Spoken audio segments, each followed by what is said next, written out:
حجاج بن یوسف نے کئی خط لکھے کہ ہمارے باغی ہمیں واپس کر دیے جائیں، لیکن راجہ دیر نے اس پر کوئی توجہ نہ دی۔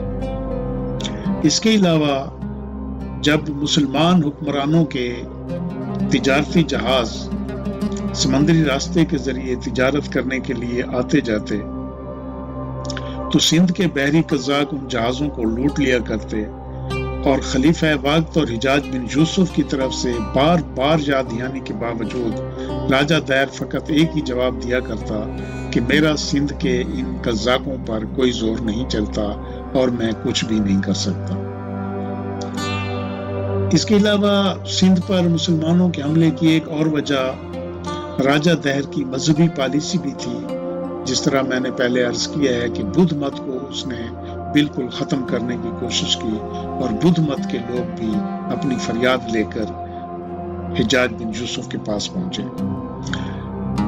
ایک اور وجہ جو ہو سکتی ہے وہ یہ ہے کہ ولید بن عبد الملک کے زمانے میں جو مسلمانوں کی فتوحات کا دائرہ کار تھا وہ بہت وسیع ہو چکا تھا، اور اسلامی ریاست ایک بہت بڑی طاقت کے طور پر ابھر کر سامنے آئی تھی۔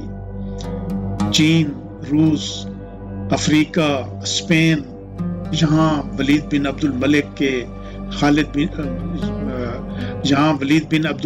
کے موسیٰ بن نصیر اور طارق بن زیاد جیسے جرنیل فتوحات برابر حاصل کر رہے تھے، تو یہ بھی ایک وجہ بنی کہ ہندوستان اسلامی ریاست کی نظروں میں تھا کہ اس کو بھی فتح کیا جائے۔ اور ایک فوری وجہ جو بنی وہ یہ ہے کہ سراندیپ لنکا کے راجہ نے لنکا میں رہنے والے تاجروں جو وفات پا چکے تھے ان کے یتیم بچوں اور ان کی بیواؤں کو اور بے سہارا عورتیں جو تھیں ان کو ایک جہاز میں عرب روانہ کیا۔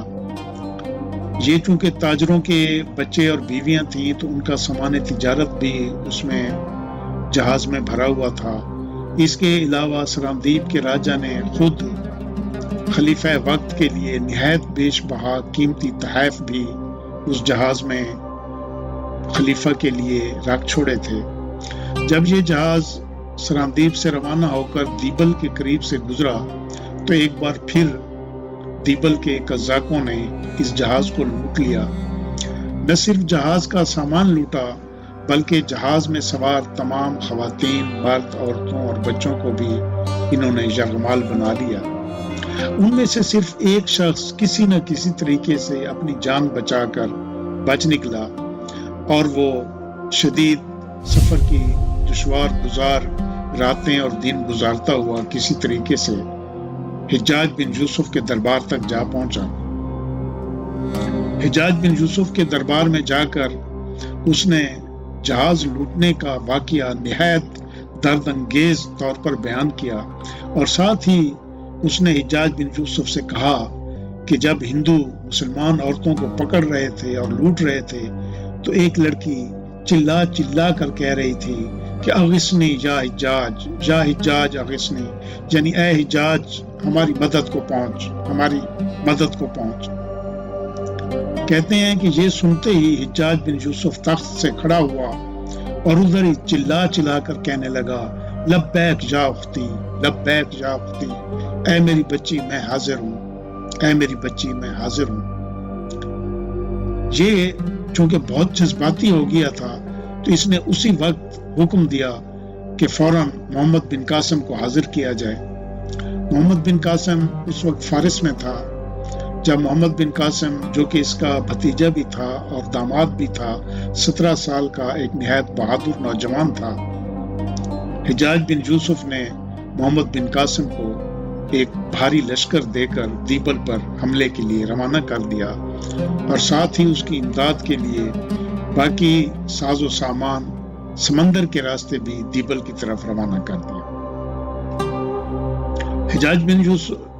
محمد بن قاسم حجاج بن یوسف سے روانہ ہو کر مکران کے راستے سے دیبل پہنچا۔ اس اثناء میں حجاج بن یوسف نے جو سامان جہازوں میں دیبل کے لیے روانہ کیا تھا وہ بھی پہنچ گیا، اس لیے دیبل کا محاصرہ کر لیا گیا۔